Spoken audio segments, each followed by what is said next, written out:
हम परेशान यार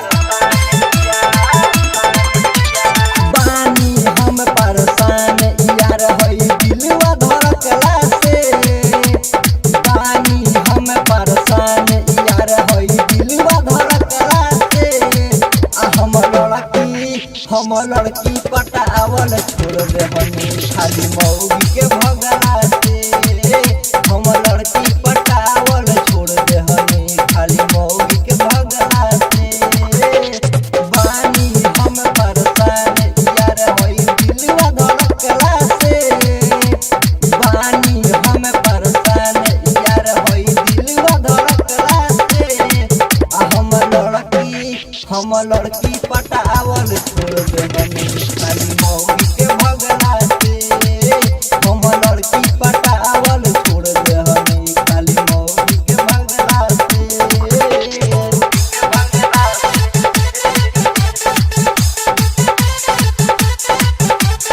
हम लड़की पटावल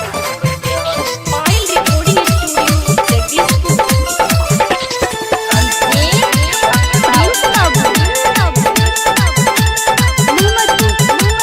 जब से छोड़ के गइल पिया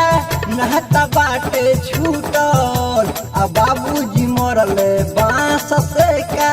पार बाटे छूटल जब से छोड़ के गइल पिया नहता बाटे छूटल आ बाबूजी मरल बांस से का पार बाटे छूटल मन करे कहीं और चल जाई मन करे कहीं और चल जाई घरवा के ताना से हम लड़की पटावल छोड़ दे हनी खाली मौगी के भगला से हम लड़की पटावल छोड़ दे हनी खाली मौगी के भगला से हम लड़की पटावल छोड़ दे हनी खाली मौगी के भगला से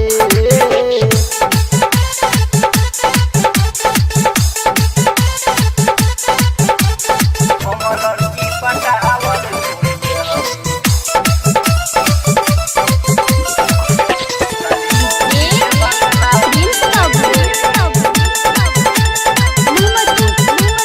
राहिटरया उस्त मौगी के हमारा